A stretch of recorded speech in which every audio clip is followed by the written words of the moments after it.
అంటే మీ ప్రయాణం ఎక్కువగా వ్యక్తులతో జరుగుతూ ఉంటుందా రాజకీయాల్లో? లేదంటే పార్టీలు బేస్ అయ్యి జరుగుతూ ఉంటుందా?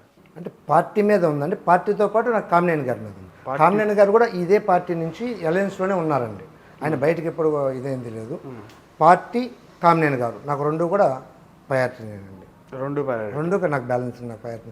డే వన్ నుంచి నాకు పార్టీతో సంబంధం లేకుండా నేను కామినేని గారితో ఉన్నాను. నాకు తెలిసినప్పటి నుంచి, నాకు స్కూలింగ్ వచ్చినప్పటి నుంచి, ఏదైతే నేను స్కూలింగ్ స్టార్ట్ చేస్తున్నానో, నేను పబ్లిక్లోకి వచ్చి తిరగడం మొదలుపెట్టున్నాను. నాకు ఫస్ట్ నుంచి కూడా కాలేజీ దగ్గర నుంచి కూడా ఇంటర్మీడియట్ కాలేజీలో సెక్రటరీ చేస్తున్నాను. నాకు అది యూనియన్స్, ఫ్రెండ్స్, అదేవిధంగా చదువు అన్ని రంగాల్లో కూడా ముందుంటూ, అదేవిధంగా ఫ్రెండ్స్ కూడా నాకు ఎక్కువ అండి. నాకు ఈరోజు నేను ఏ విధంగా కూడా నేను ముందుకు రావడానికి కారణం కానివ్వండి, నాకు తోడ్పాటు కానివ్వండి, అటు మోరల్గా కానివ్వండి, ఆర్థికంగా కానివ్వండి, నాకు ఐఎమ్ చాలా మంచి ఫ్రెండ్స్, చాలా ఎక్కువ మంది ఫ్రెండ్స్ ఉన్నారండి నాకు.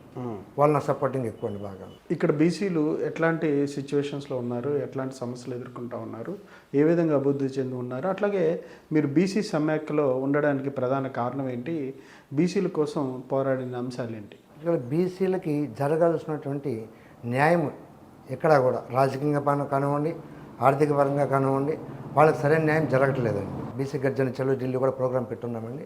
రేపు 15వ తారీఖున బయలుదేరి ఢిల్లీ వెళ్తున్నామండి.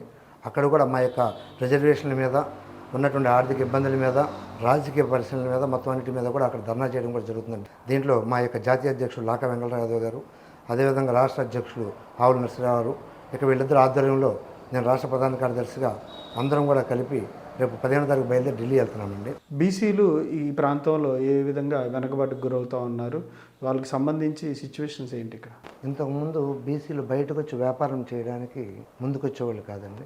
ఇప్పుడు యువత ముందు వచ్చిన తర్వాత అన్ని రంగాల్లో కూడా యువత ముందుకు వచ్చి బీసీలు కూడా ఆర్థికంగా, చదువు విషయంలో కానివ్వండి, వాళ్ళ యొక్క జీవన విధానంలో మార్పు వచ్చిందండి. వాళ్ళు ఖచ్చితంగా ఆర్థికంగా డెవలప్ అవుతున్నారు, అభివృద్ధి చెందుతున్నారు. చదువులు కూడా మంచి మంచి చదువులు చదువుతున్నారు. ఇప్పుడున్న పరిస్థితుల్లో బీసీలు అభివృద్ధి చెందుతూ ఉన్నారు.